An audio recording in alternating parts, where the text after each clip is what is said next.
बिस्मिल्लाहिर्रहमानिर्रहीम। देखती आंखों सुनते कानों आप सबको प्राइम ग्लोबल का सलाम। अल्लाह ताला से दुआ करती हूँ कि आप सब अपने घरों में आबाद रहें। तो आज जी बारिश के बाद ना इतना प्यारा सा आसमान बिल्कुल साफ था। सिर्फ एक साइड पे ना ये सूरज अब इसके पीछे और बिल्कुल येलो कलर का था।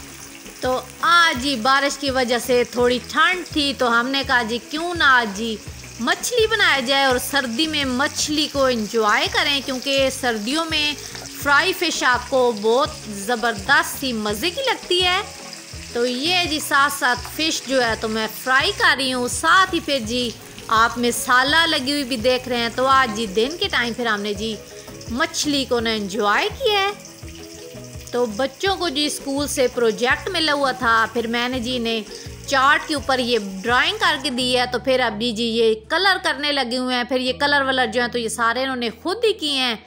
ये जी अभी मुस्तफ़ा भी लगी हुई है और साथ साथ मुस्तजाब को मैं बता रही हूँ। तो ये जी अपने रेडी कर रहे हैं जी अपने स्कूल का प्रोजेक्ट, और इन्होंने जी कल देना है जी ये वाला।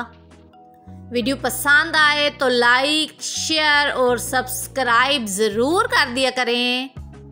ये जी चार्ट पे इसने बनाना था, छोटे से चार्ट पे आलूदगी इंसानियत की दुश्मन, ये उस पे जो था। तो ये देखें जी बच्चों ने अभी कलरिंग जो थी तो कंप्लीट कर दिया और चार्ट जो था जी उसका हो गया जी अभी रेडी। तो रात के टाइम जी चांद आजकल पूरा चांद है और बड़ा प्यारा सा लग रहा है। तो मैंने कहा जी आज जी आप लोग को रात का नज़ारा भी कराती हूँ। ये देखें जी आप चांद, पूरा चांद है और बहुत प्यारा सा ना लगता है रात के टाइम ना पूरा चांद। अल्लाह हाफिज़।